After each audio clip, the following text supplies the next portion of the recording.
From the moment that I wake up, put on my makeup, you were right there with me. Doesn't matter what I go through, you're my breakthrough. You know everything about me. You heard every prayer that came from my heart, and you love me. Yes, you love me. Woo! When I think of how you made me, it's amazing. I reflect your beauty every moment that I'm living. No counting your thoughts toward me. You're great. Oke, shalom saudara-saudara, teman-teman semua, di mana saudara berada. I'm excited to share hari ini. Terutama saya always excited bicara dengan anak-anak muda. Oke, jadi tema yang hari ini saya mau bicara is how do you see God? Bagaimana kamu melihat Tuhan? Jadi ini sangat penting sekali bagaimana kita melihat Tuhan. Nah, jadi kalau kita melihat Tuhannya, dan sekarang saya mau nanya saudara-saudara, mungkin saya minta partisipasi dari saudara semua, yang saya mungkin nggak semua bisa bicara juga.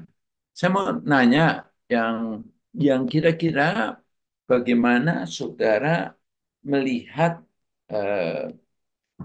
Tuhan. Ini ada yang mau volunteer? Silakan.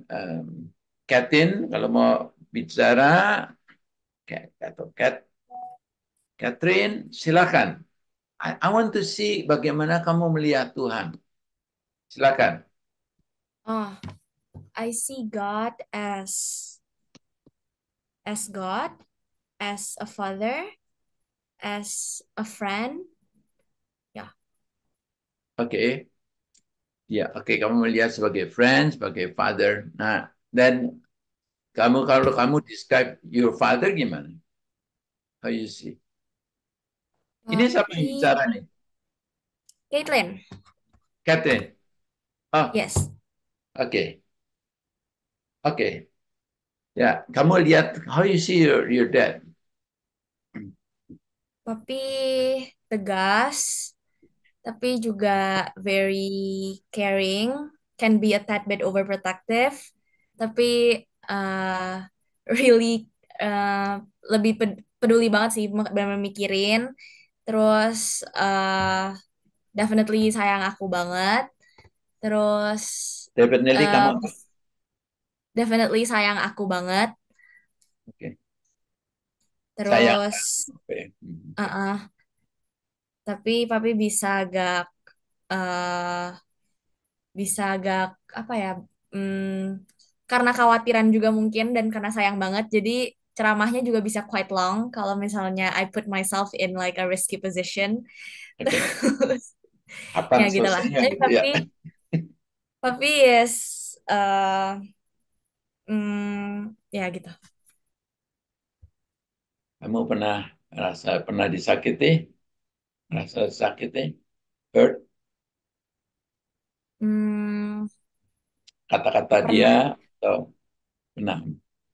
Tapi Hmm. maybe not really because of his words banget sih. Tapi pernah sih. Tapi habis itu biasanya papi pasti minta maaf juga. Not long Oke, after that. that's very good. Oh, jadi papi willing to say sorry. Mm-mm. Oke. Jadi kamu have a isi komunikasi sama dia, kamu rasa oke. Kamu Overall ya. time untuk komunikasi atau kalau diajak ngomong, aduh kok diganggu Eh, atau kamu longing untuk bicara sama dia. Oke, mungkin not exactly longing, tapi juga nggak yang terganggu, kayak quite neutral actually. Mungkin eh gimana ngomongnya ya? Not necessarily, I won't say papi is teman curhat, tapi kayak yeah, we have an okay relationship. Oke, alright, oke, good. Elita, saya mau dengar dari kamu, Elita. Iya, Pes. Pertanyaannya, Pertanyaannya, how you see your father? my father. Ya, Hmm, ya, father. Tunggu. Eh, Yeah, he provides for the family, terus Oke. fights for the family, kayak gitu-gitu. Terus dia tipe yang sayang, tapi sayangnya tersembunyi-tersembunyi gitu. Tapi Oke. sayang. Oke. Jadi, nah kamu free nggak ngerasa free untuk bicara ke father atau ada rasa takut? Oke, kalau aku, I come from an enmeshed family, jadi uh, I used to be afraid to speak up. No, Oke. but ya, jadi sometimes I can be afraid to speak up, but sometimes I can be rebellious, kayak gitu. Oke. Mhm. Jadi masa lalunya waktu you're during the teenage year itu mungkin ada kamu rebellion pada saat itu. Yes. Oke. Tetas untuk anak teenage paling lihat pada saat lagi di teenage year itu kelihatan sekali. Kelihatan anak yang baik sekali, tapi begitu teenager atau ayahnya komplain ke saya, aduh anak saya tadi baik sekali, kok sekarang kurang ajar ya. Oke, alright, oke, thank you. Farel gimana? Farel, saya mau dengar dari kamu, Farel.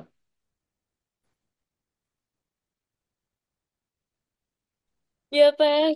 How do I see God ya? Nah, Like as my savior sih. Dan kayak aku juga merasa kayak Tuhan tuh nuntun aku banget tiap hari. Kayak ya, sharing sedikit ya, Pes.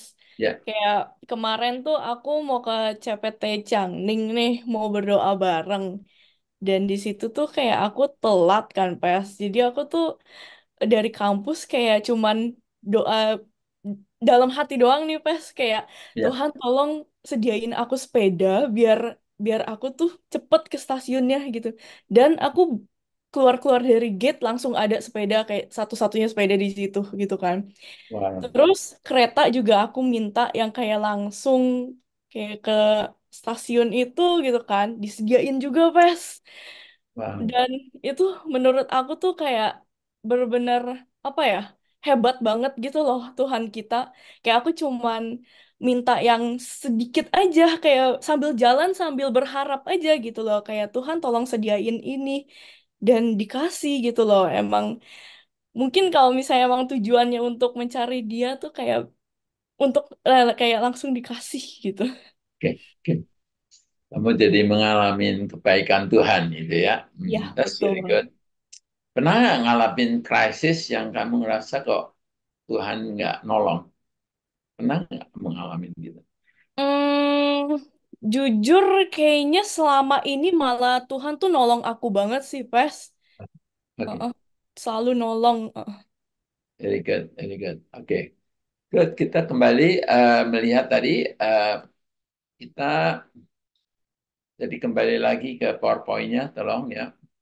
Jadi kita sudah lihat tadi bahwa bagaimana kita melihat Tuhan. Nah, kita sekarang ke ayat yang saya ingin mengajak saudara untuk lihat Markus pasal 4 ayat 35 sampai 41. Kemudian nanti the next slide kamu bisa tolong ya, Natasha bisa continue. Pada hari itu, waktu hari sudah petang, Yesus berkata kepada mereka, marilah kita bertolak ke seberang. Mereka meninggalkan orang banyak itu, lalu bertolak dan membawa Yesus berserta dengan mereka dalam perahu di mana Yesus telah duduk dan perahu-perahu lain juga menyertai dia. Lalu mengamuklah taufan yang sangat dahsyat dan ombak menyembur masuk ke dalam perahu sehingga perahu itu mulai penuh dengan air. Pada waktu itu Yesus sedang tidur di buritan di sebuah tilam, maka murid-muridnya membangunkan dia dan berkata, ya kembali lagi nih, berkata kepadanya, murid-murid dia berkata, Guru, engkau tidak peduli kalau kita binasa. Kalau Inggrisnya, teacher, don't you care? We are going to drown, we are going to perish. Nah, the next slide, itu ya. Ia pun bangun, menghadap tangin itu dan berkata kepada danau itu, diam, tenanglah. Lalu angin itu reda dan danau itu menjadi teduh sekali. Lalu ia berkata kepada mereka, mengapa kamu begitu takut? Mengapa kamu tidak percaya? Mereka menjadi sangat takut dan berkata seorang kepada yang lain, siapa gerangan orang ini? Sehingga angin dan danau pun taat kepadanya. Jadi saudara, yang hari ini kita lihat bagaimana kita melihat Tuhan. Nah, seperti itu pertanyaan saya tadi, terakhir adalah, kita bisa everything good kalau kita ngerasa, aduh semuanya going well. Tapi pada waktu kita ngadepin krisis, itu the true untuk kita bisa cek siapa kita ini pada waktu kita melihat problem. Murid-muridnya, dia pada waktu melihat Tuhan, bagaimana dia melihat Tuhan? Di ayat 38, pada waktu krisis terjadi di mana air begitu banyak, mereka pikir bakal akan tenggelam, dan langsung dia, Yesus waktu sedang tidur, Pak muridnya bangunkan dia dan berkata, Guru, don't you care that we're going to die, basically, gampangnya. Don't you care? Apakah dia ngomong, engkau tidak peduli. Guru, engkau tidak peduli. Saya bisa bayangin pertanyaan kata-kata ini just menunjukkan, sebenarnya menunjukkan kayak Tuhan, you don't care. Engkau nggak peduli keadaan saya ini. Nah, kan kita harus jujur, saudara. Berapa dari kita, kalau kita mau honest, ya, kalau kita mau jujur dalam hidup kita ini, pada saat kita menghadapi problem, pada saat kita menghadapi problem itu, kita sebenarnya krisis itu to reveal sebenarnya hati kita, siapa kita itu. Ya. Contohnya, kalau saya lagi pacaran, selama semuanya oke, pacarnya janji jam 8 malam, datang jam 8, atau pacarnya promise sesuatu, dia lakukan. Salah, itu. Tapi pada saat anggap dia datangnya telat, telatnya bukan sekali aja, tiap kali janji selalu telat. Itu sudah bisa ketahuan reaksinya, right? Sudah orang yang sangat teratur dalam hidup. Toto punya pacar, pacarnya nggak teratur, yang dia nggak rapi, kemudian nggak pernah planning dalam hidup. Cara ngadepin gitu gimana cara ngadepinnya? Itu kan akan ada frustrasi terjadi. Nah, biasanya dalam keadaan krisis itu real of person itu kelihatan. Nah, itu saya tiap kali lagi konseling orang mau premarital counseling. Pernah nggak kalian ngadepin konflik itu? Oh enggak, pastor kita baik semua. Saya ketawa aja. Kamu ini sih lagi main sandiwara. Nah, krisis itu ada. Sebab itu apa? Hari ini saya ingin mengajak saudara, how you see God itu sangat penting. Sebab kalau kita melihat Tuhan yang nggak peduli, kayak ini muridnya melihat Tuhan nggak peduli. Kalau kita sudah melihat Tuhannya salah, saudara, the rest ini akan efek bagaimana kita melihat diri kita sendiri, bagaimana kita melihat problem, persoalan juga. How you see God is sangat penting. Saya dulu ya dari background, dari gereja, yang saya itu diajar tanpa sadari, diajar untuk pasrah, untuk nerimo. Kelihatannya kata itu sangat suci. Nerimo, wah, nerimo. Tapi ternyata itu pelajaran is very bad, karena saya pasif. Dan kata lain, kalau Tuhan ingin berkati, ya Tuhan kasih. Kalau Tuhan enggak, ya oke. Gitu. Nah, sama sekali. Jadi saya, kenapa saya punya pikiran itu? Karena saya punya teman-teman tuh cari pacar kok sulitnya bukan main gitu kan. Udah itu putus lagi, putus lagi. Saya ngomong, kok saya gampang benar ya. Saya ngomong, saya dapat dapat istri. eh, saya dulu di Cirebon, saya anak pendeta, kita saya sama istri saya sekarang Hana, waktu itu kita sekolah di SMA, kemudian kita ngajar sekolah minggu, nah, kemudian tahun 71 dia lulus, saya 70 ya, 70 kita lulus. Kemudian saya pergi mau ke Jerman, mau sekolah di Jerman karena di Jerman sekolah kan free. Pada waktu itu saya pikir, oke, saya sama waktu itu sama Hana ya senang tapi senang di hati. Jadi kita pikir ya udah saya ke Jerman, kemudian ternyata dia pergi ke Kanada. Dan waktu saya ke Jerman, bawa koper dan waktu itu ibu saya ketakutan saya mungkin lapar sehingga saya dibawain abon ayam. Jadi warnanya putih itu di dalam plastik itu. Pada waktu koper di perbatasan di border dari antara karena Holland dan Jerman di naik kereta api di border itu custom bagian imigrasi buka kopernya lihat ada abon itu tahun 71 dia langsung lihat oh ini drug. Nah, jadi ya pikir itu drug. Jadi saya di stamp di pasportnya ditolak di send back lagi. Jadi saya nggak bisa masuk Jerman. Saya hanya di Holland. Tenggat kakak saya yang di Kanada sponsor saya dalam 2,5 bulan atau 3 bulan saya dapat visanya. Jadi saya pergi ke Kanada dan tenggat Hana juga disponsor kakaknya bulan April tahun yang sama.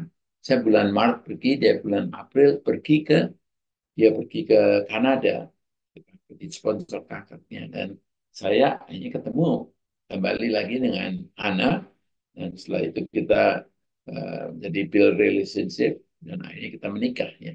Saya mau semuanya saya nggak doa kalau Tuhan dapat dapat apa dapat istri yang baik. Saya mau, jadi kalau Tuhan mau kasih kasih gitu. Saya cerita gitu, istri saya ngomong, kamu ngomong apa? Saya doa mati-matian untuk mau dapat teman hidup. Sampai saya ngomong kalau bukan kehendak Tuhan, jangan terjadi ya. Jadi dari sudut dia sih doa mati. Saya waktu itu saya terus terang Kristennya gitu-gitu aja. Saya nggak berdoa ya Tuhan kasih gitu. Jadi ternyata kalau look back lagi orang tua saya doa mati-matian. Orang saya pendeta, ibu saya istri pendeta, doa mati-matian untuk anaknya gitu kan. Jadi saya punya konsepnya tuh salah mengenai Tuhan. Jadi Tuhan tuh yang kalau mau kasih kasih gitu. Jadi, nah ini murid Yesus. Dia melihatnya dari Tuhan bahwa Tuhan yang nggak peduli.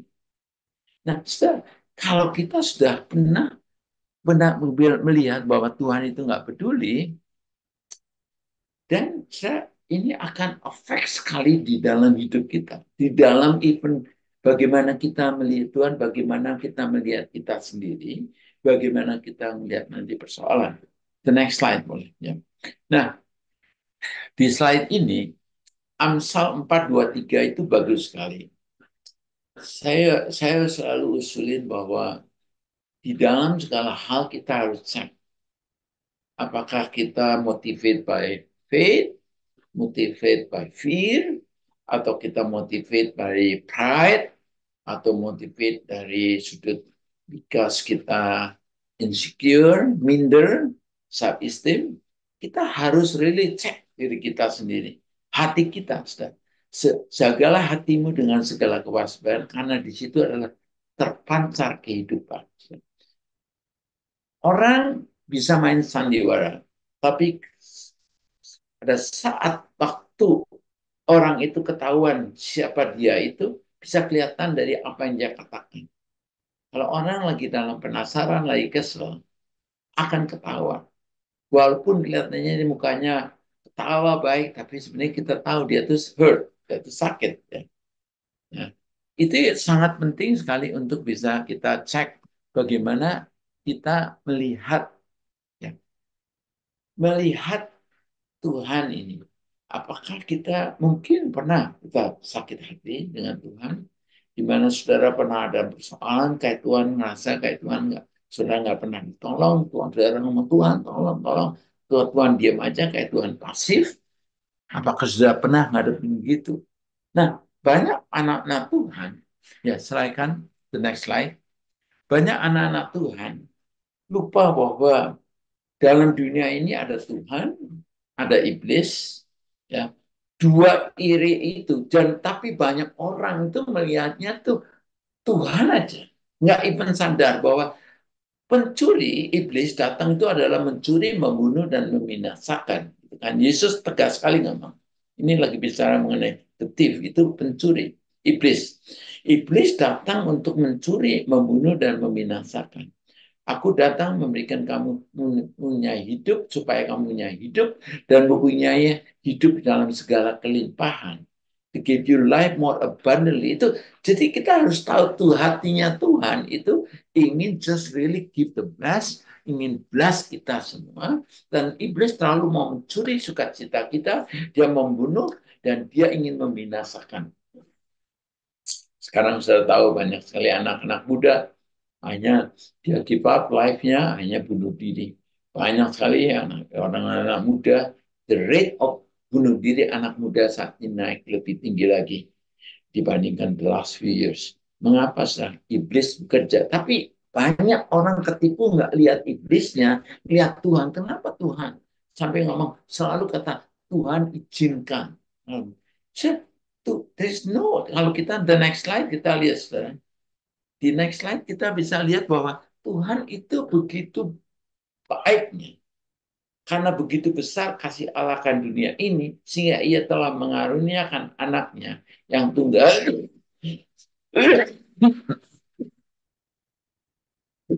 supaya setiap orang yang percaya kepada Yesus Tuhan padanya tidak binasa melainkan boleh hidup yang kekal.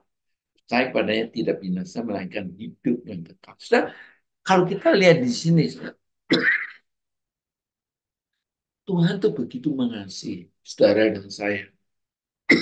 Sebab itu yang Tuhan mau, saudara, adalah kita tahu siapa Tuhan kita.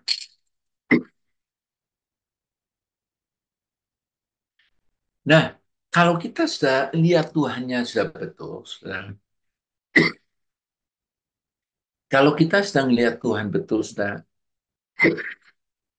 maka kita harus tahu bahwa Tuhan, bentar ya, saya harus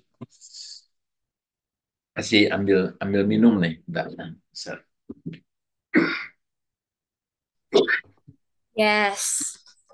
Wow. We are learning hari ini dimulai dari how do we see God, tapi tadi Pastor Joe juga awalin dengan gimana Indonesia itu negara ketiga yang punya masalah fatherlessness. Karena ternyata the way we see God and the way we see our father itu sebenarnya it can affect the way we see God juga. Dan the way we see God tadi dibukakan juga gimana kayak it's important banget gimana kita melihat Tuhan karena it will also affect how we see ourselves and the way we see other things as well. Dan kita mau lanjut lagi belajar, silakan Pastor Joe. Oke. Jadi kalau kita lihat saudara bahwa tipuan iblis itu benar-benar sangat ampuh sekali pada orang-orang yang nggak tahu siapa Tuhan itu. Kalau kita lihat Yohanes 1 Petrus, kemudian kita coba lihat. Dikatakan di Yakobus 1:17. Dikatakan bahwa setiap pemberian yang baik dan setiap anugerah yang sempurna datangnya dari atas.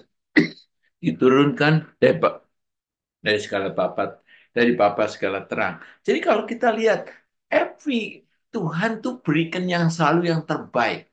Dia sebagai father, dia kasih yang terbaik pada kita semua. No bad stuff, nggak ada yang jelek. Saudara. Jadi semua yang jelek itu bukan dari Tuhan, tapi dari iblis. Sebab dia goalnya adalah to steal, kill, and destroy. Jadi kalau kita melihat Tuhan itu saya lagi benar-benar lagi mau bawa saudara untuk melihat siapa Tuhan kita ini.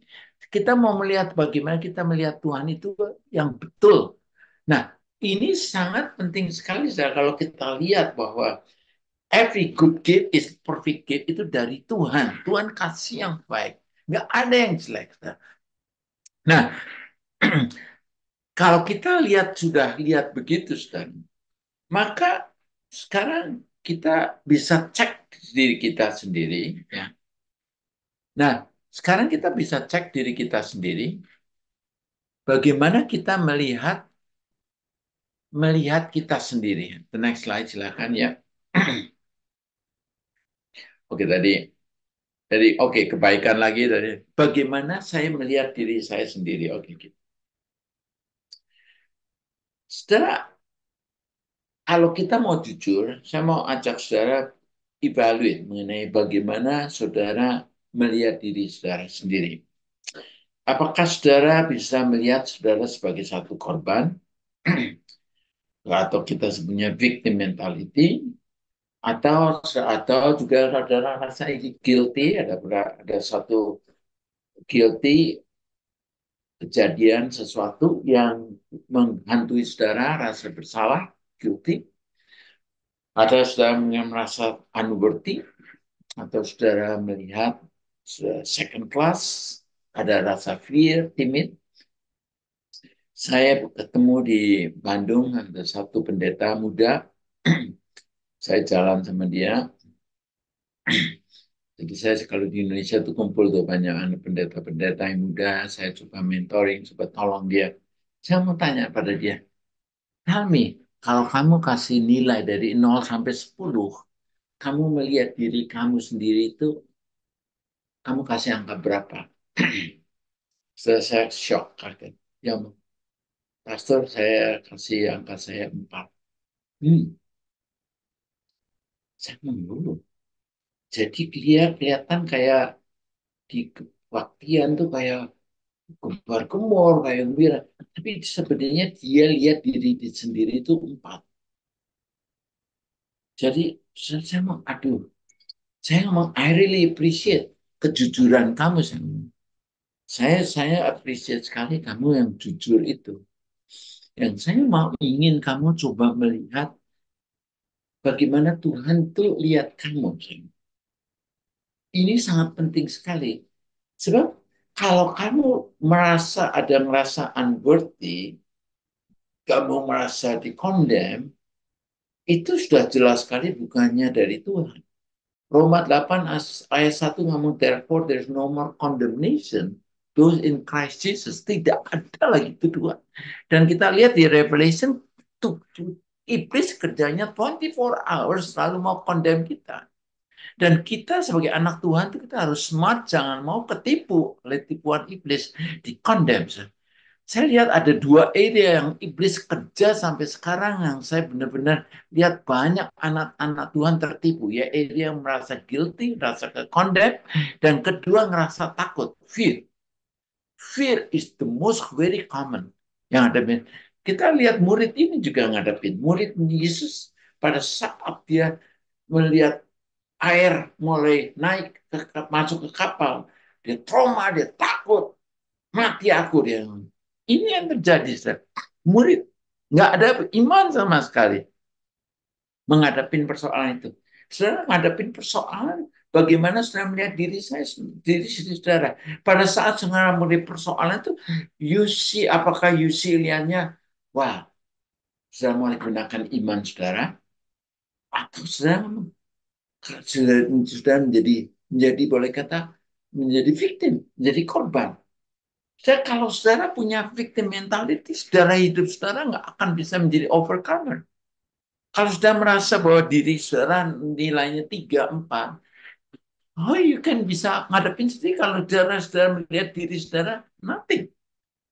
Nah, kalau saudara melihat diri saudara saudara nggak merasa bahwa, wow, saya nggak worthy, saya nggak apa, saya lihat diri saya sendiri, saya apa punya rasa tadi itu saya sebut ada guilty, ada unworthy, ngerasa second class, maka itu boleh kata itu adalah tipuan iblis. Sedangkan Jesus datang sendiri, kan untuk apa? To destroy the work of God. Ya, the work of Satan. Itu kan sudah kita lihat. The next slide bisa lihat. Ini Ini sangat penting sekali, saudara. Bagaimana saudara melihat diri saudara ini akan menentukan. As a man think in his heart, so is he. Nah, bagaimana saudara bisa melihat diri sendiri itu adalah kalau ini ke Babel katakan as a man think in his heart, so is he. Kalau saudara merasa saya orang kecil, ya itu terjadi nothing, no impact di dalam hidup saudara. Tapi kalau saudara, no, kalau saudara lihat, no, saya anak Tuhan. Tuhan bangga kalau saya menggunakan iman bahwa I can do all things through Christ who strengthen me. Saya bisa melakukan segala hal. Tuhan berikan saya adalah anak kesayangan Tuhan. Saya anak spesial. Tuhan mengasihi saya. Tuhan equip saya. Saudara. Kalau saudara melihat, saudara dari sudut itu, saudara benar-benar saya bisa bayang, bisa melihat. Saudara. Kalau saudara melihat bahwa di Bible itu bahwa apa yang saudara lihat diri saudara itu sangat menentukan sekali, saudara. Jadi yang saya ingin mengajak saudara saat ini untuk melihat bahwa kalau saudara melihat diri saudara sendiri ini, ya tadi, bagaimana saudara melihat diri sendiri ini, saya ingin saudara melihat apakah saudara sebagai victim, ya, atau saudara sebagai pemenang. The next slide, tolong lihat.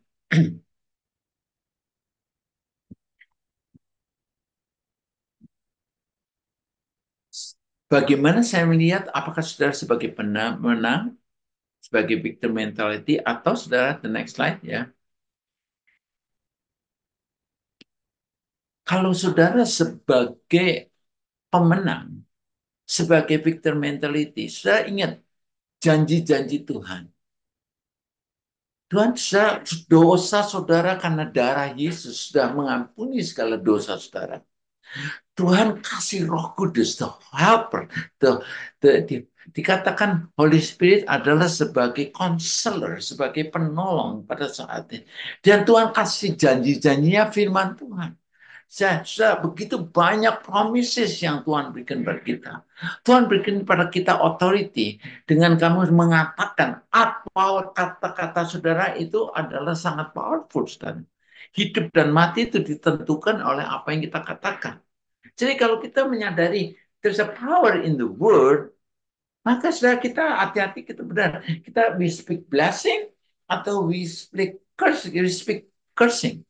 Saya punya satu hobi, ternyata saya suka nanam. Saya di rumah ini saya suka nanam. Saya sekarang sudah pensiun, tapi saya masih sibuk. Salah satu yang kesibukan saya senang untuk untuk nanam bunga.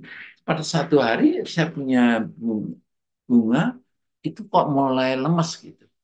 And apa yang saya ingat katakan, saya I speak a blessing. Saya ngomong I bless you tanaman yang purple warnanya itu sangat bagus sekali. Saya ngomong, I speak blessing. Tanaman itu subur sampai teman-teman datang. Ini subur dikasih apa? I speak blessing. Apa yang sudah blessing? Sebab itu orang tua, saya ingin katakan banyak orang tua yang kesalahan sekali. Dia punya power dari mulutnya itu yang keluar bukannya blessing tapi cursing. Saya ingat banyak orang tua pikir mau motivate anaknya dengan cursing. Saya ingat ayah saya ngomong, kamu nggak mau belajar, kamu cuma mau jadi tukang becak, ya, kamu mau jadi apa? Itu saya mau, itu nggak motivate saya sama sekali. Kata-kata yang cursing itu nggak motivate sama saya. Saya bayangin kalau ayah saya ngomong, Papa saya percaya kamu menjadi orang yang hebat, kamu menjadi leader. I speak the grace of God membuat kamu able menjadi head. Tuhan ngomong kamu sebagai kepala bukan sebagai ekor. That motivate saya. Tapi diomongnya kamu jadi tukang minta-minta, jadi miskin, jadi tukang becak lagi diomongnya nggak nolong, nggak nolong bagi saya saat itu. Sedangkan kita lihat Tuhan berikan pada kita iman, dan iman itu Tuhan kita nggak usah kerja keras untuk dapatkan iman. Iman itu Tuhan berikan, iman come from the word, mendengar akan firman Tuhan, katakan firman Tuhan. Iman itu datangnya itu dengan Allah Faith come by hearing, hearing the word of God. Dari firman Tuhan. Iman, bukan usah kejar-kejar. Kita dikasih kingdom. Kita punya kingdom mentality. Kingdom mentality is different sekali sudah. Kingdom mentality adalah kita sebagai head, sebagai pemimpin, bukan sebagai ekor. Kita menjadi orang yang bisa berkati, bukan yang menerima, malah diberkati. Jadi kalau kita melihat janji-janji Tuhan, saudara, luar biasa, saudara. Bagaimana Tuhan memberikan janji-janji buat kita semua, right? Jadi kalau kita melihat, saudara, kita ini harus sadar, saudara, kita sudah dikasih kuasa. Nah, Roma 5:17, the next slide, boleh kita. Ya. Roma 5:17 katakan, sebab jika oleh dosa satu orang, yaitu dosanya Adam, maut telah berkuasa oleh satu orang itu, maka lebih benar lagi mereka yang menerima kelimpahan kasih karunia dan anugerah kebenaran akan hidup dan berkuasa oleh karena satu orang, yaitu Yesus Kristus. Jadi kebangkitan Tuhan Yesus Kristus, dosanya gara-gara dosa Adam, maka authority yang Tuhan berikan pada Adam to reign, to rule di dalam dunia ini diambil oleh iblis karena dia mendengarkan Tuhannya bukan Tuhan lagi, tapi iblis kan. Adam ditipu untuk untuk makan buah pengetahuan yang baik dan jahat. Dan pada waktu itu dia ditipu, dia serahkan itu otoritas pada iblis. Iblis selama itu mulai bekerja luar biasa di dunia ini untuk menghancurkan manusia. Karena otoritas diberikan pada iblis. Tapi pada waktu Yesus bangkit dari kematian, otoritinya diambil dari yang iblis itu, diambil oleh Tuhan, diberikan pada saudara dan saya. Sebab itu bahasa Inggrisnya katakan bahwa katakan bahwa how much more will those who receive God's abundant provision and grace and of the gift of righteousness reign in life through the one man, Jesus Christ. Nah, jadi kita kemenangan Yesus ini, power yang Tuhan sudah berikan pada Adam to reign, kuasa itu Tuhan Yesus ambil dari iblis dan berikan pada saudara dan saya. Sebab itu saudara sudah menang, sudah bukan kerja mengejar untuk mendapatkan kuasa itu lagi, mendapatkan untuk bisa menang. Saudara sudah menang. Jadi mentality saudara saat ini, saya sudah diberikan ini kuasa. Nah, saudara, sangat penting sekali understanding siapa saudara ini. As menting ini so easy. Kalau saudara melihat bahwa Tuhan sudah memberikan ini, kuasa kemenangan ini, maka saudara menghadapi persoalan itu, saudara lihatnya nothing, karena Tuhan sudah kasih kita kuasa. Just speak, saudara. Mana Markus 11, 23-24 katakan, you speak to the mountain, ini akan beranjaklah, dan mountain itu akan beranjak. Mountain itu bicara mengenai problem. Karena dia tahu authority apa yang kita katakan, saudara. Makin kita menyadari siapa kita ini yang Tuhan kasih kita kuasa. Sewaktu saya menyadari bahwa saya punya kuasa dalam apa yang kita katakan. Pada saat saudara lagi sakit, ya, pada saat saudara punya problem, saya punya prostat itu pernah membesar. Dan waktu itu saudara sampai boleh kata kalau mau kencing itu agak sulit, saudara. Tapi saya ingat ada power dalam kata-kata. And I speak body saya. Prostat, in the name of Jesus, I command you to be untuk normal, mengecil lagi menjadi normal kembali. Ini terjadi, saudara. There's a power, saudara. Saya ingin mau benar-benar katakan, saudara, there's a power in word kita. Saudara. Kalau kita ngadepin persoalan, jangan mati aku, saudara. No, saudara. Saudara curse, saudara. Kalau saudara saat ini lagi pusing, kita punya cucu, kita sudah latih. Kalau kamu ada pusing, be gone in the name of Jesus, be healed.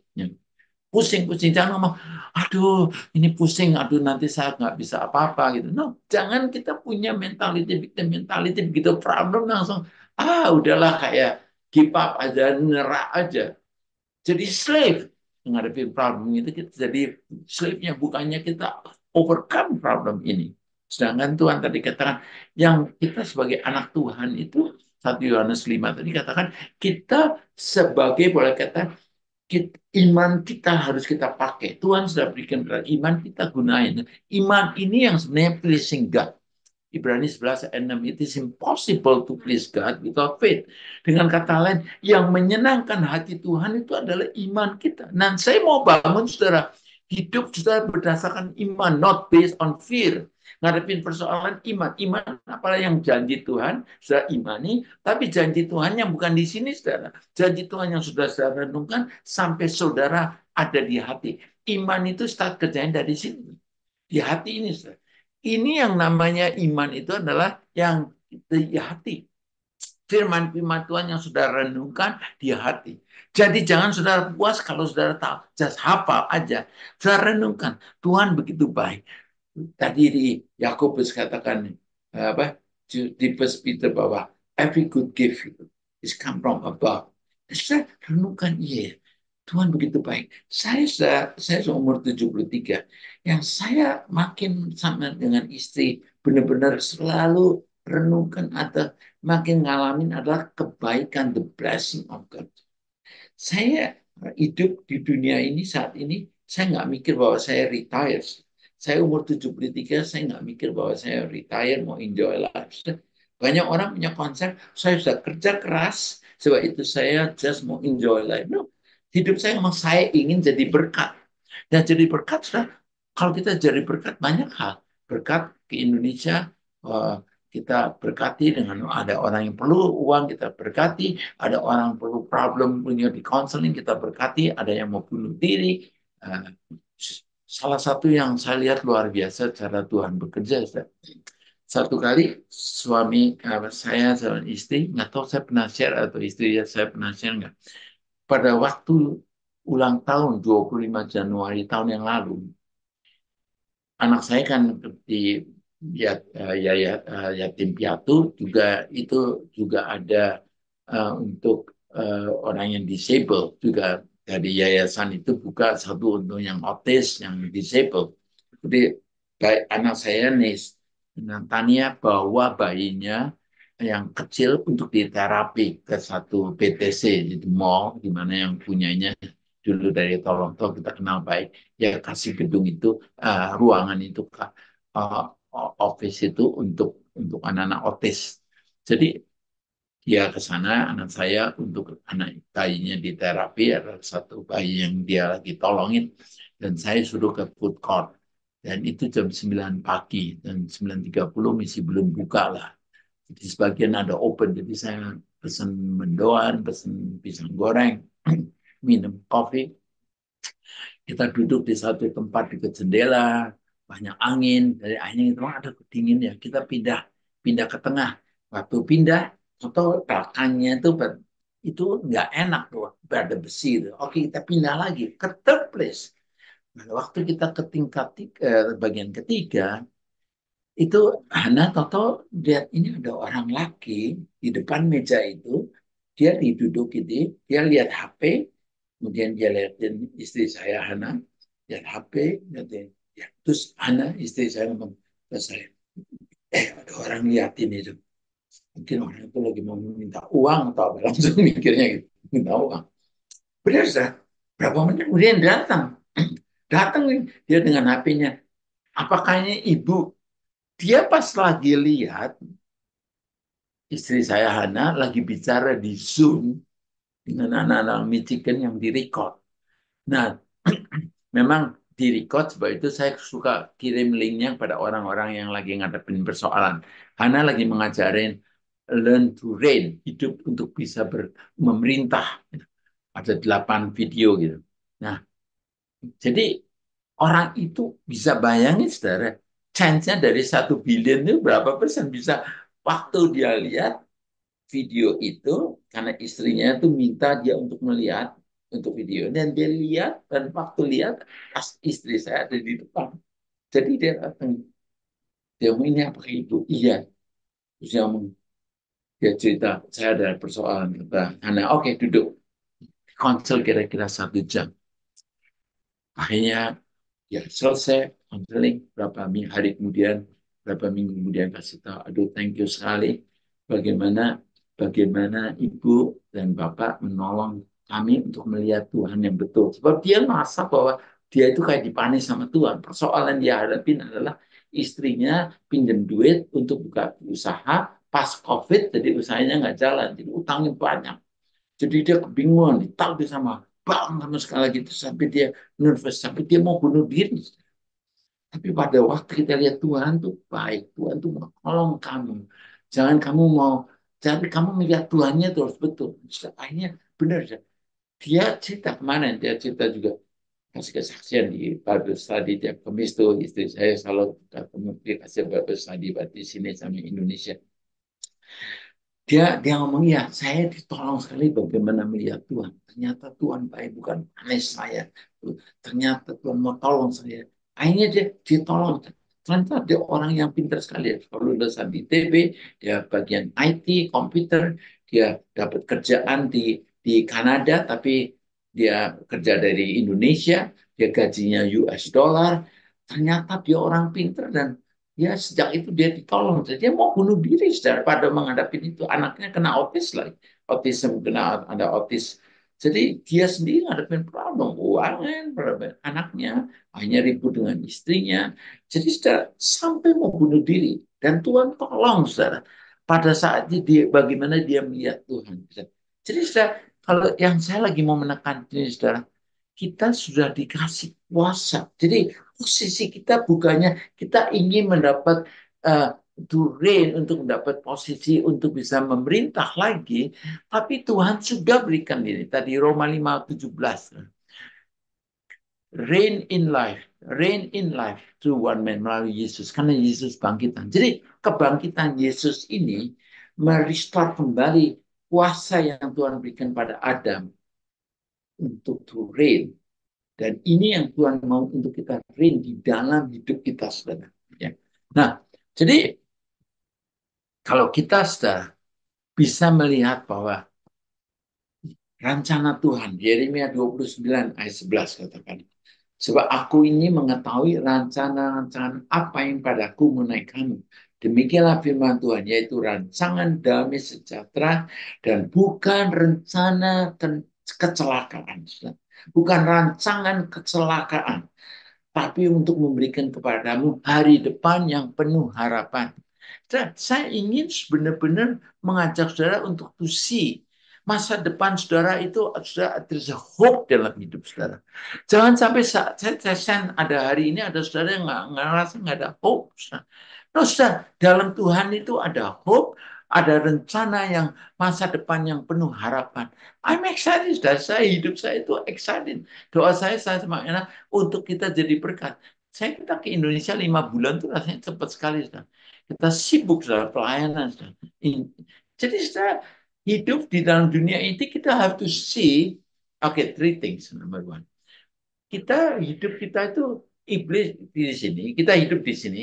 Iblis coba selalu pakai kita masa lalu kita, sehingga nyeret kita untuk kita lihat masa lalu, kegagalan kita, kesalahan kita, apapun juga pas kita selalu sampai kita nggak bisa moving forward karena tepas. Kemudian kedua, kita juga lihat yang iblis lakukan, berikan pada kita ketakutan, masa depan kita. Setelah masa depan kita, kalau Yeremia 29 katakan, yang memberikan kepadamu hari depan yang penuh harapan. Excited, saudara. Enak, saudara. Kalau hidup itu free dari condemnation, free dari frustrasi. Aduh, saya lihat counseling orang tuh kadang-kadang hidupnya frustrasi. Persoalan kecil jadi ribut, frustrasi, hidupnya negatif, ya, victim mentality. Saya ketemu orang ini barusan dokter, dia ada pensiun. Saya cerita, Indonesia, saya nggak mau ke Indonesia karena sekarang lagi demam berdarah dan kedua lagi banjir. Aduh, saya ngomong, astaga, demam berdarah, ya demam berdarah ada, ya, banjir ya ada, tapi masa gara-gara itu saudara nggak mau ke Indonesia, sedangkan dia frustasi di rumah, dia pensiun, don't know what to do dengan waktunya juga. Jadi saya ngomong, aduh, sangat sedih sekali ya. Itu yang terjadi kalau orang melihat diri sendiri itu, ya itu saudara, kita yang ketiga adalah bagaimana, the next slide, kita lihat. Bagaimana kita melihat circumstances, menghadapi keadaan, sorry, bukan melihat diri sendiri, saya kesalahan nih. Bagaimana saudara melihat persoalan. Nah, saudara, apakah saudara jadi slave dari circumstances, atau saudara fear dalam circumstances? Jadi, bagaimana saudara melihat circumstances sangat menentukan sekali dari bagaimana saudara melihat Tuhan, Tuhan yang baik, Tuhan yang mau menolong. Bagaimana saudara melihat diri sendiri, saudara sudah ditebus dosa oleh Tuhan, saudara rencana Tuhan bagi saudara adalah yang indah. Tuhan ikut saudara, Tuhan kasih semua, kasih power, kasih semua authority. Dan saudara saat ini kalau saudara bisa melihat problem, circumstances yang saudara hadapin, jadi bukan melihat diri sendiri, bagaimana saya melihat circumstances. Ini sebenarnya kata-kata yang benar ya. Saya tadi nggak betul, saya belum cek, belum edit itu. Ya, ini sangat menentukan sekali saya. Nah, saya mau kasih kesaksian. Saya di Indonesia, saya pada waktu ke Indonesia, saya doain berapa orang yang kena demam berdarah. Nah, jadi sampai saya cerita tanya pada dia, kebetulan itu anak dokter juga, satu teman dia bagaimana dia katanya sudah hampir mati, dia ngimpi, dia ketemu papanya, dia minta didoakan speed of death, saya putuskan speed of death. Dan setelah waktu itu dengar keadaan kayak gitu, terus saya tanya, sebenarnya macam uh, saya nanyakan itu nyamuk model apa, dan hanya dia describe nyamuk yang warna hitam tapi ada garis-garis putih gitu. Oh, saya ngomong oke, okay, good. Dan dia cerita, jadi dua korban itu lagi itu saya lihat, saya doakan, dia cerita satunya hampir mati, satunya sampai 2 minggu, dia trombosisnya turun sampai 50.000, 25.000. Pada waktu itu keadaan yang krisis, ya telepon saya ini teman saya, ya saya ceritakan, nih kamu jangan mau dikonfirm dengan apa yang dokter katakan bahwa trombosis menurun. Kamu speak saat ini, saya akan komen sama saat trombosis kamu makin menaik, jangan mau dikonfirm dengan apa yang dokter katakan. Sebab itu seringkali dokter harus kasih tahu bahwa in reality nanti trombosis akan menurun. No, kita sebagai anak Tuhan, bila Yesus telah menyembuhkan kita. Sebab itu saya ngomong, jangan, you speak. Saya speak, mulai katakan, I bless you saat ini kesehatan kamu, dan trombosis I speak untuk naik. Dan benar, dalam berapa jam kemudian naik, dari tadi turun 25.000, naik 50.000, kemudian berapa lama kemudian naik 125.000. Dan kita pasti itu mujizat. No, that's a power dalam kata kita. Nah, jadi ceritanya tadi saya kembali lagi, satu hari, seminggu sebelum saya mau pulang ke Kanada, saya lagi mau masuk ke rumah, kemudian saya duduk mau lepas sepatu, saya lihat di kaki saya itu ada nyamuk yang saya kemudian saya lihat, saya tempel nyamuk itu langsung jatuh ke lantai nyamuk itu, dan saya lihat nyamuk itu hitam dan kemudian ada garis-garis putih, sama astaga, sama itu yang bikin demam berdarah. Dan saya pejat itu, saya pejat nyamuknya dan ada darah, sama waduh, darah saya sudah disedot memang. Langsung saya ke Google, saudara. Di Google ngeri, demam berdarah di dalam berapa hari kemudian akan demam, kemudian akan trombosis akan turun dan menurun sekali, dan saudara bisa dalam 7 hari kemudian akan lemah sekali. Dan saya langsung pikir, ini saya kena ini salah trombosis, ini saya kena demam berdarah, dan saya ngomong astaga, saya ngomong langsung demam. Jadi saya di-overcome dengan circumstances karena saya barusan doain orang yang lagi ngadepin trauma demam berdarah. Dan saya lihat sendiri nyamuk gigit saya, kaki saya, kemudian saya tempelin, saya pecet, ada darah, dan nyamuk itu ada garis-garis putih. Pagi-pagi, saya jam 2 pagi, saya mendadak bangun dan keringetan. Wah, saya mulai mikir lagi, wah ini berarti mulai ini demam darah mulai bekerja ini. Jadi saya mulai Aduh, ini bisa sampai saya nggak pernah bangun tengah malam keringetan gitu. Kemudian istri saya bersyukur ingat. Masa kamu lupa? Tiap hari kita selalu doa in the name of Jesus. I curse every virus. I curse every cancer. Kami doa segala bibit penyakit. Kami hancurkan segala alergi semua. Remember that sejak COVID tahun 2020 we speak that kita nggak pernah efek dalam diri kita. That's jam pastor. Jadi saya sudah circumstance itu mendorong menarik saya untuk sampai jadi akhirnya mulai fear. Sedangkan saya konseling orang karena ngadepin itu lihat nyamuknya sudah gigit saya lihat darahnya sudah sampai kalau kata Buddha capek sudah ada darah saya sudah di situ. Dan akhirnya comment in the name of Jesus, I comment virus untuk demam berdarah be gone and in Jesus name be gone and I'm healed in Jesus name. Saya iman. Enggak sudah dalam dengan nothing happening, saya balik ke Kanada. Sewaktu itu saya sudah pikiran bahwa saya harus ganti flight, ongkos lagi, tiket saya nggak bisa. Sudah mulai fear terjadi. Dan kita lupa bahwa there's a power dalam kata kita. Tuhan kasih kita kuasa. Nah, ini berhubung waktunya ini sudah sekarang sudah lebih dari sejam. Saya mungkin kasih kesempatan buat saudara-saudara kalau ada pertanyaan. Ya, silakan.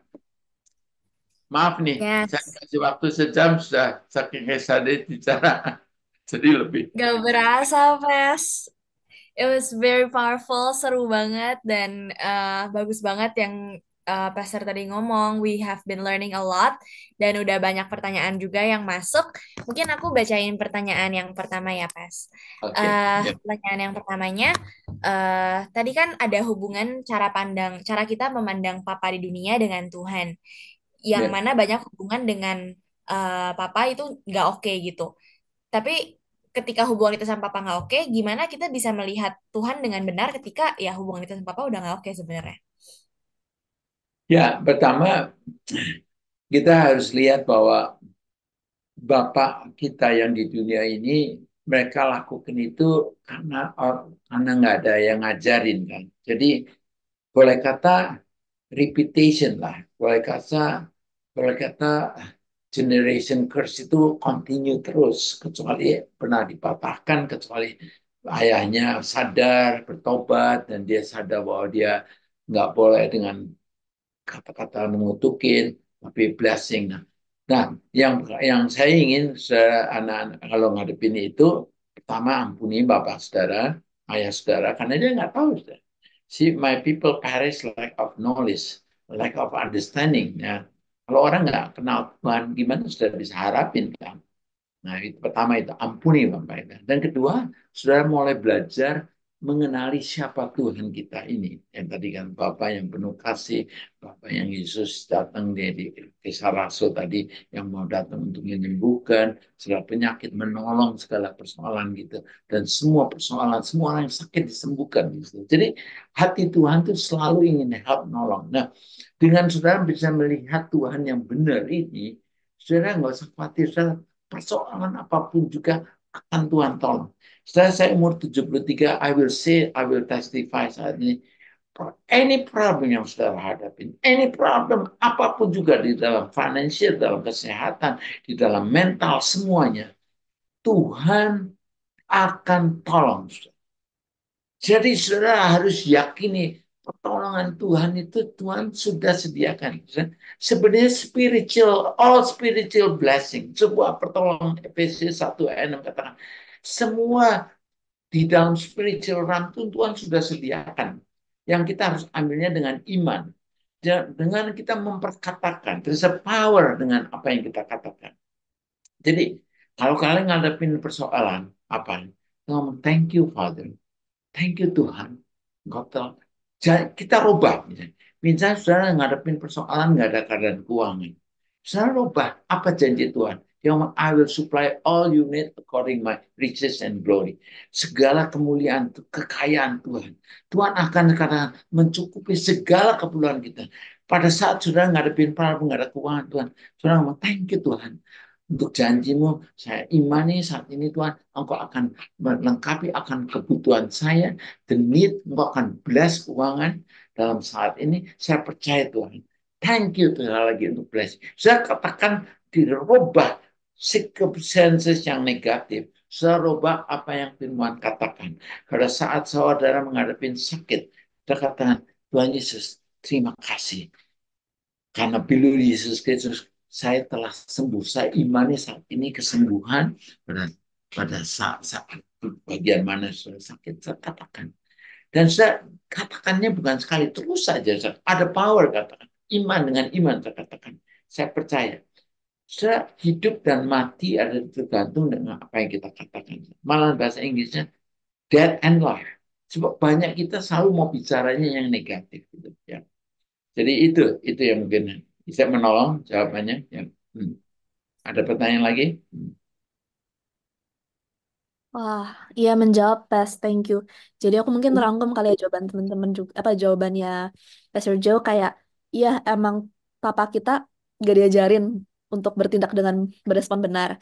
Cuman ya kita harus pertama mengampuni dan kedua adalah lihat firman yang udah benar firman lakukan gitu, apa yang sudah beritakan untuk kita gitu. Kayak Ya. kebenarannya apa sih? Terus kita harus selaraskan juga gitu supaya kita juga bisa pulih. Terus ada pertanyaan lagi, Pas. Pertanyaannya adalah speaking of past traumas, how do you know udah sembuh dari trauma itu gitu? Soalnya bisa aja you feel you udah overcome gitu atau traumanya udah nggak trigger lagi gitu. Hmm. Jadi iblis tuh pakai selalu pas trauma itu menjadi kayak gambar, jadi suatu bayangan yang menakutkan dan tiap kali kita ingat itu maka kita ke-trigger kita emosi kita. Nah, jadi sebenarnya orang yang nggak bisa tidur itu karena dia pernah ngadepin trauma, tidur sulit. Jadi dia pikirin belum apa-apa, dia sudah punya victim mentality. Aduh, saya nggak bisa tidur. Ya. Jadi yang kita harus konsentrasi adalah kita harus dapat peace dari Tuhan. Tuhan itu sumber peace. Jadi kalau kita startnya hati kita peace, semuanya akan efek di dalam ngadepin persoalan, kita akan tenang, ngadepin mau tidur, kita tenang. So, itu sudah perlu sekali kembali lagi janji-janji Tuhan apa yang saudara hadapi itu saudara mulai renungkan, saudara katakan dan terima kasih Tuhan untuk berkat yang kau hadapi, terima kasih untuk protection yang kau hadapi, yang kau berikan kepada saya sehingga saya hadapin semua itu tenang. Engkau berserta dengan saya. Saudara, saya mau kasih kesaksian. Ada satu student yang saat ini tinggal di rumah kami. Kita tinggal di Michigan. Jadi kita punya kamar 4 di atas dan kita ada basement yang saya selesaiin basementnya dalam berapa ya? 14 bulan gara-gara COVID. Gara-gara COVID lockdown nggak bisa kemana-mana. Saya punya impian saya mau selesaiin basement 1.130 meter jadi 1.300 square feet. Saya beli bahan materinya semua, saya kerjain, saya belajar dari YouTube. Memang saya senang nukang-nukang gitu. Jadi waktu Maret tahun 2020 kita mulai Zoom di online. Jadi bagian yang tech, tim kami bagian tech, semua leader-leader pada datang ke rumah, ngadain Zoom. Setelah itu makan siang, selesai. Saya sudah siapin tuh, ada 500 kayu yang untuk nanti di basement, ada 175 drywall untuk diturunin ke bawah. Saya ngomong pada semua, ada 8 orang laki. Oke, gentlemen, kita sudah makan, let's exercise. Jadi saya bawa mereka 8 orang nurunin itu semua barang-barang yang di garasi saya siapin. Jadi semua bahan materi saya siapin di bawah itu. Jadi yang waduh ini dikerjain sama pastor nih. Jadi akhirnya kita beresin. Jadi saya selesai. Nah, rumah it basement itu saya selesai. Kami mau ke Indonesia 2 tahun yang lalu kan. Nah, ini student ini dari pajak dari Indonesia dan dia itu mau bawa istri dan anaknya minggu depan datang. Dan dia datang ke sini barusan 2 hari, dia kontak kami, Hanya saya mau bawa dia ke gereja di park, waktu itu saya mau anterin ke rumahnya dia. Saya tanya, ya gimana? Oh, saya belum dapat tempat, Pastor. Oke, kamu rencana di mana? Saya tunjuk, minta adresnya dan sekolahnya di mana kamu sudah lihat belum? Oke, saya anterin tempat University Michigan di Dearborn. Dia mau ambil kriminologi, dia orang bagian pajak. Dan kemudian dia, saya tunjukkan apartemen yang dia mau sewa. Sebab orang yang punya apartemen nggak mau kasih kalau istrinya belum datang punya ada surat eh, I-94. Kalau orang yang datang ke Amerika itu dikasih I-94. Jadi akhirnya saya tunjukin dan dalam perjalanan dia mendadak di belakang dia nangis. Ya, dia nangis kenapa?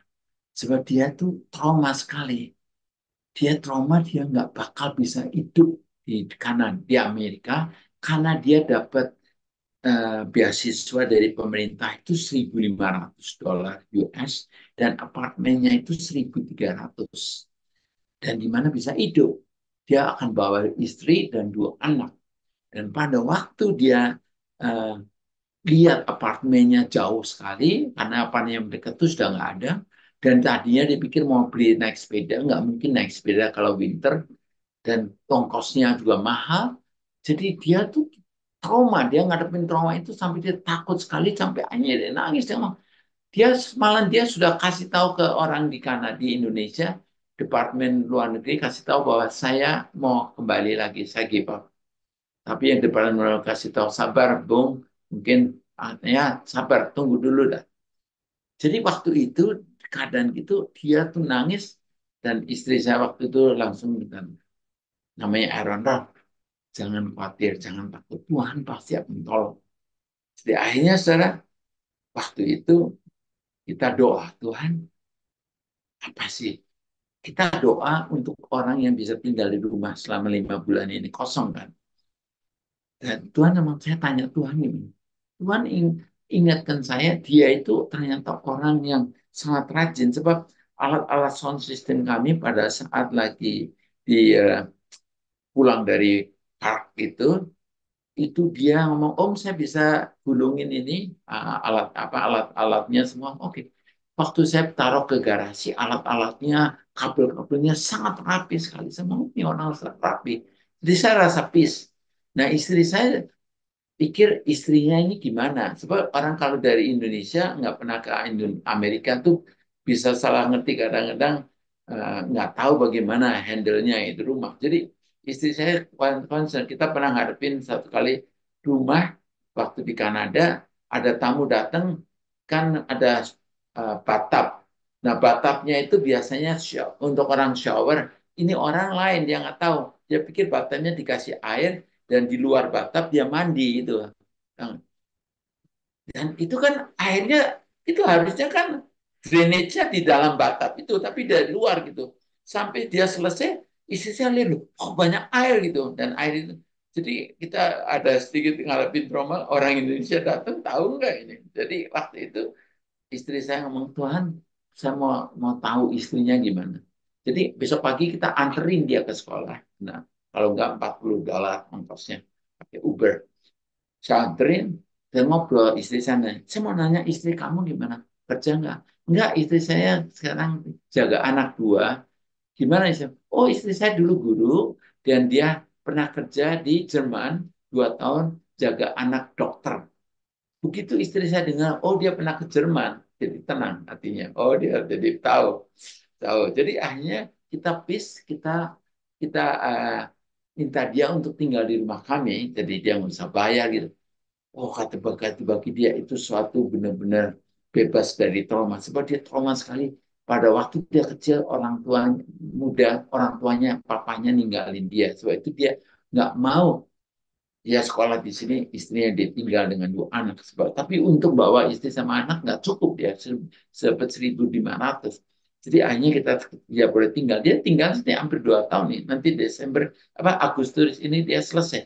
Ternyata dia baik sekali, dia sangat menolong kita, sangat-sangat diberkati. Malah saya lihat dia berkati kami. Kita ke Indonesia tenang, rumah kita ada yang jaga, malah dia rajin sekali, dia beresin gitu semua. Nah, jadi trauma itu the past yang kadang-kadang iblis pakai. Dan kita harus ganti dengan apa yang janji Tuhan dan konsentrasi. Dan yang saya bisa kasih kesaksian, saya hidup 73 tahun, saya bisa ngelihat bahwa apapun persoalan yang kita hadapi, Tuhan pasti tolong. Gitu. Itu yang saya mau pegang. Janji Tuhan. Ya. Oke. Wow. Jadi we gotta claim the promises of God until it becomes our reality ya. Ya. Terus renungkan, terus confess. Dan Ya. ini juga ada masuk pertanyaan berikut lagi, Pas. Pas tadi Pastor bilang kalau iblis ini kerja 24 jam, literally kerja terus untuk ganggu kita, untuk merusak juga. Dan gimana caranya kita bisa aware sangat saat iblis lagi berusaha untuk condemn kita sehingga cara pandang kita terhadap Tuhan dan diri sendiri itu jadi rusak.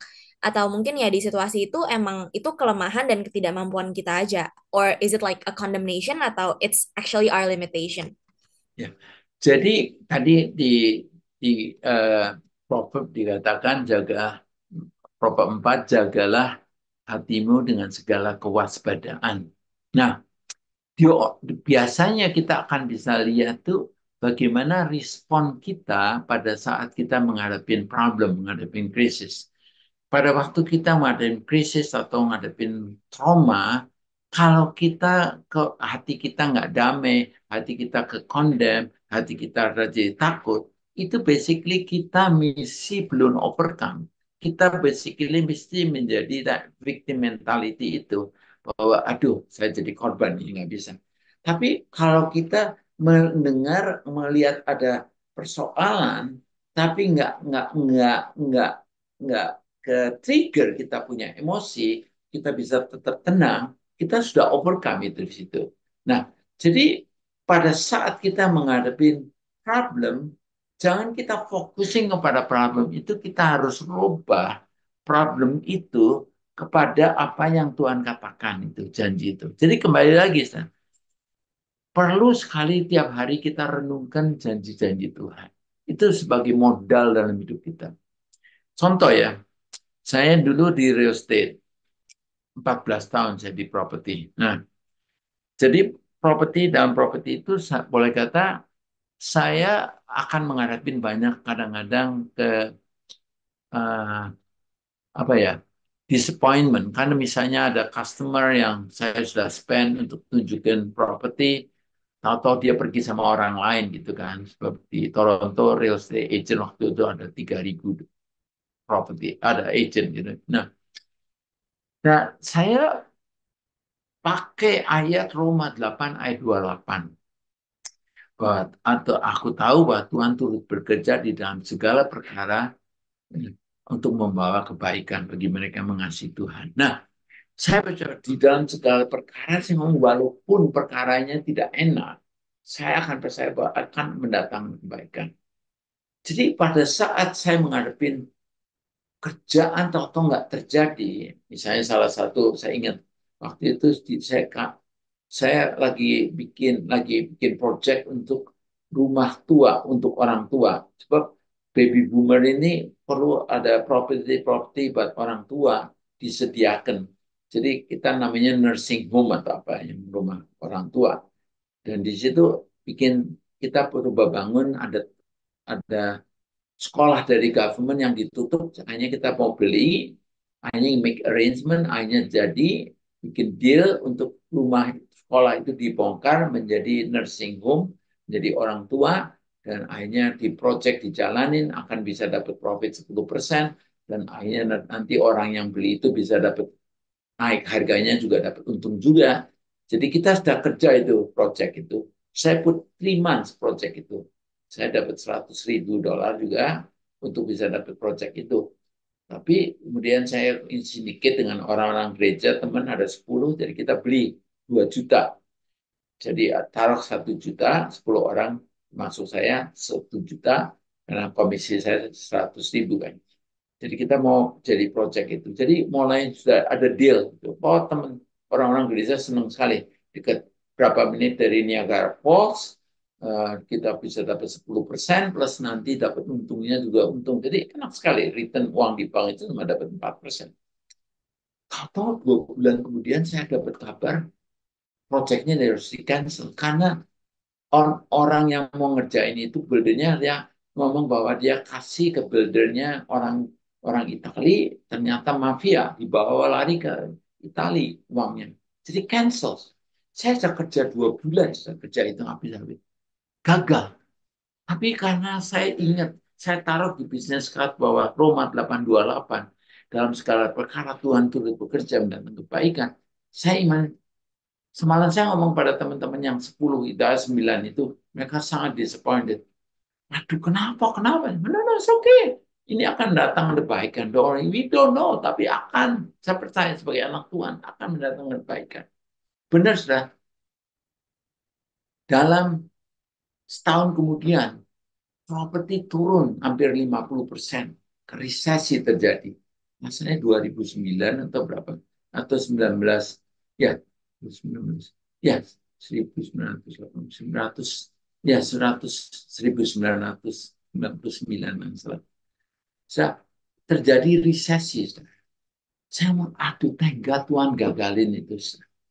Gagalin deal itu. Kalau enggak, sudah bisa bayang, kelihatannya untung, tapi ternyata rugi. Dan biasanya kita melakukan 100 kali yang baik, 99 baik, 1 jelek, hilang semuanya kan. Jadi itu sudah, karena apa? Firman Tuhan sudah menjadi rema buat saya. Ya.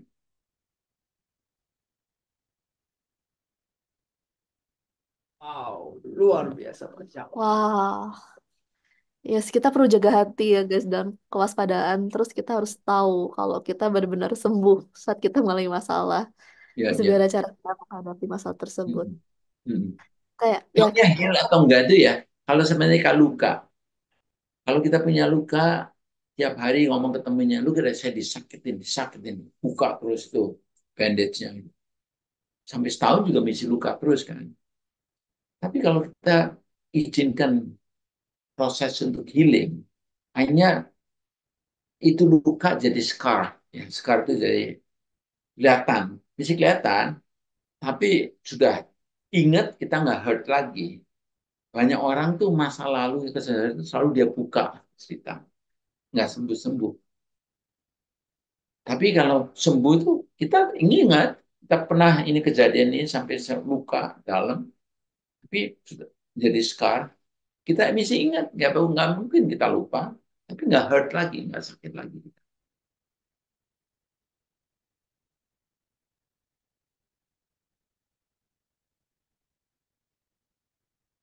Oke, ada lagi yang tanya? ada 2 pertanyaan terakhir. Oke, Pertanyaannya adalah kayak how to have victor mentality but be still realistic at the same time gitu. Contohnya kayak kita punya iman Tuhan sembuhin. Tapi kita tahu memang sudah ditanam penyakit selama ini dengan pola hidup yang nggak oke. Mhm. Oke, pertanyaannya jadi sekali lagi coba kurang jelas pertanyaannya. Gimana cara kita punya mental victority tapi juga bisa realistik di waktu yang sama gitu. Pertama, proses mental victory mentality itu proses ya, jadi nggak overnight. Jadi akan ada saat gagal turun, gagal naik. Yang penting kita melihat we are start process going up gitu, banyak down gitu. Pasti dalam keadaan gitu selalu akan reality ngadepin. Cuma tadi kalau orang yang punya menghadapi circumstances itu, dia cara melihat circumstances itu, dia sebagai slave, sebagai budaknya circumstances, dia nggak akan bisa menang kan. Jadi dia harus punya kemauan, punya saya dengan Tuhan, I can do. Jadi mengambil keputusan sangat penting sekali. Saya percaya dengan Tuhan, persoalan apapun juga saya bisa hadapi. Dan mulai kalau ngadepin Tuhan, tolong dalam hal ini. Gimana Tuhan saya harus menghadapinya? Ya. Kadang-kadang saya mungkin harus just memuji Tuhan, just kemudian berdoa dan baca firman Tuhan, dengerin uh, uh, kebaikan Tuhan, the blessing of God, kebaikan Tuhan, the goodness of God, lagu itu. Lagu menolong, lihat keadaan saat ini, kayak saya lihat di depan rumah saya ini kayak daun, ada pohon, ini winter semuanya kayak kelihatan kayak nggak ada daunnya, kayak nggak mati. Tapi sekarang saya lihat mulai ada, kelihatan ada hijau sedikit. Saya beriman Tuhan, ini akan tumbuh dan benar nanti summer akan banyak sekali daunnya. Ya. I have a hope. Jadi jangan kita give up problem. Oh nggak jalan-jalan.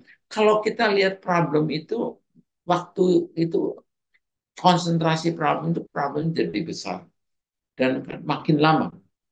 Jadi kalau saya itu gini, kalau saya lagi mau disuntik, saya nggak mulai mikirin suntik yang sakit itu. Saya malah entah rubah, saya jiwit tangan saya itu ini, jadi saya disuntik saya nggak sadar, malah saya jiwit tuh, kan jiwit kan sakit ya, nggak fokus kalau ada disuntiknya sini, saya jiwit ini. Jadi kadang-kadang kita have to change, kita punya fokusnya bukan ke problem tapi akan kepada janji Tuhan. Wow. Balik lagi ya, fans. Jadi, we gotta remember that it's a process and we gotta refocus di mana yang jadi fokus kita gitu. Jadi bukan fokus ke sakitnya, tapi fokus ke janji Tuhannya. Dan ada satu pertanyaan terakhir, Pas. Aku bacakan pertanyaannya. Simple, tapi praktikal. Jadi gimana nih, Pas? Langkah praktisnya untuk kita nggak takut lagi dan bisa lebih beriman. Mungkin selain confess firman Tuhan dan merenungkan firman Tuhan. Oke, ada ayat di firman Tuhan bahwa Tuhan tidak pernah memberikan kita roh ketakutan. Ingat nggak? Tuhan tidak pernah memberikan pada kita roh ketakutan. Nah, kita harus sadar, saudara, bahwa Tuhan tidak pernah memberi kepada kita adalah roh ketakutan, ya kan? Jadi kalau Tuhan tidak yang memberikan roh ketakutan, kuestinya adalah siapa yang memberikan kepada kita roh ketakutan? Nah, saudara, kalau kita melihat bahwa Tuhan tidak memberikan kita roh ketakutan. Jadi kita harus tahu siapa yang memberinya. Nah, kita tahu bahwa yang memberikan itu adalah iblis kan. Jadi 2 Timotius 1 ayat 7, sudah lihat ayat itu, sudah lihat. Sebab Allah, katakan, memberikan kepada kita bukan roh ketakutan, melainkan roh yang membangkitkan kekuatan, kasih, dan ketertiban. Nah, ternyata itu roh. Tuhan katakan, sebab Allah memberikan kita bukan roh ketakutan, di spirit, fear. Jadi itu spirit. Kalau spirit itu cara kerjanya, atau you can even sense tuh. Masuk ke satu tempat, you sense ada satu yang nggak damai. Nah, cara itu ada teritori di mana iblis itu coba bekerja di satu tempat. Tapi Tuhan ngomong, Tuhan tidak pernah memberikan, jadi kita tahu yang memberikan itu iblis kan. Dan cara overcome-nya itu, ya Tuhan ngomong, yang Tuhan berikan adalah roh yang memberikan kekuatan, power, love, and ketertiban. Nah, ternyata kata ketertiban itu, bahasa aslinya itu artinya disiplin mind yang didisiplin. Nah, ternyata orang-orang hidup di dalam trauma, hidup semua itu karena tiap kali dia menghadapi, dia digiring pikirannya selalu untuk digir untuk dalam ketakutan. Jadi gampang sekali dia jatuh ke trauma karena ketakutan kan. Nah, kita harus sadar, kita harus minta Tuhan untuk disiplin mind saya. Gampang sekali untuk kita nggak disiplin mind kita ke bawah. Apalagi jujur aja, saya lihat waktu lihat WhatsApp itu real itu mengenai yang real itu, tiap kali saya klik itu mulai gambar-gambar itu tanpa sadar. Kemarin saya lihat baru 15 menit atau saya lihat itu foto-foto, video-videonya sama, aduh, gampang sekali itu ke bawah. Mengenai saya lagi ketarik mengenai Donald Trump itu, bagaimana dia ngadepin itu, terus kejadian Iran sama lagi serang Israel. Gampang sekali kita kebawa arus di dalam sosial media saat ini. Dan kita harus selalu minta Tuhan disiplin. Waktu cepat sekali sudah, saya setengah jam. Ya, ini pagi aja saya lagi coba mau review lagi. Toto pagi ini saya order barang belum datang sampai sekarang. Saya jadi sudah hampir 15 menit waktunya untuk ngecek gitu. Kenapa barangnya belum datang gitu. Ya, gampang sekali. Jadi yang kita perlukan adalah kita minta Tuhan disiplin mind saya. Sebab mind saya itu gampang sekali ke bawah arus. Dan di sini katakan, sebab Allah memberikan kepada kita bukan roh ketakutan, melainkan roh yang membangkitkan kekuatan, kasih, dan ketertiban. Disiplin mind yang terakhir. Ya, kita minta Tuhan. Istri saya bertahun-tahun, dia sulit sekali tidur. Dia orang yang perfeksionis, jadi orang perfeksionis semuanya harus structure, dan dia mulai mikir, dia nggak mau berbuat salah. Nah, iblis cara bekerja itu dia, karena dia orang yang sangat rapi, teratur. Jadi kalau habis turun khotbah aja iblis ngomong, ganggu dia pikirannya dia. Tadi kamu ngomong ini ada yang tersinggung loh. Tapi ngomong itu tadi nggak benar gitu. Jadi dia turun itu sudah belum berapa sudah kerasa kayak kekondem. Waduh, siapa yang nanti yang tertuduh gitu, tahu apa yang sakit. Jadi ada orang datang, aduh, I'm really blessed akan khotbah. Dia nggak even dengerin itu. Dia mikirin ini. Si mainnya itu sampai akhirnya dia mau tidur, dia mulai mikir, ah, gimana ya tadi? Saya khotbahnya apa lagi? Jadi saya sampai karena jam 2 pagi, bulan nggak tidur. Sampai ininya hitam. Satu kali dia baca ayat ini, 2 Timotius 1 ayat 7. Tuhan tidak memberikan roh ketakutan. Oh, berarti iblis. Dan kemudian dia baca, dia pelajarin ini dan berikan pada kita ketertiban dan dia study. Oh, disiplin main. Sebab itu dia mau tidur, Tuhan berikan saya disiplin main saya. Saya hanya mikirin yang dari Engkau saja. Sudah sampai saat ini saya boleh saksikan. Itu kira-kira ini sudah 20 tahun yang lalu. Tidur dia itu nyenyaknya bukan main. Tidurnya nyenyaknya bukan main. Saya kalah kalau balapan tidur, kalah. Dia cepat sekali tidur.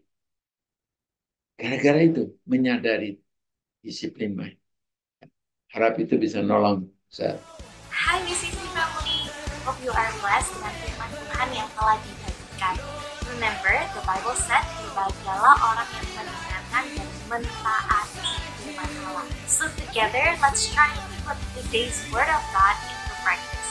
Oh, dan aku encourage kita untuk boleh sama-sama follow BCC's Instagram and subscribe to our YouTube account supaya kita boleh terus sama-sama diperlengkapi dan bertumbuh untuk menjadi semakin serupa Kristus. Bagi teman-teman yang membutuhkan dukungan doa, konseling, atau komunitas untuk bertumbuh, you are very welcome to DM us on Instagram atau juga bisa email pada alamat yang tertera. See you soon ya BCC Family. God bless.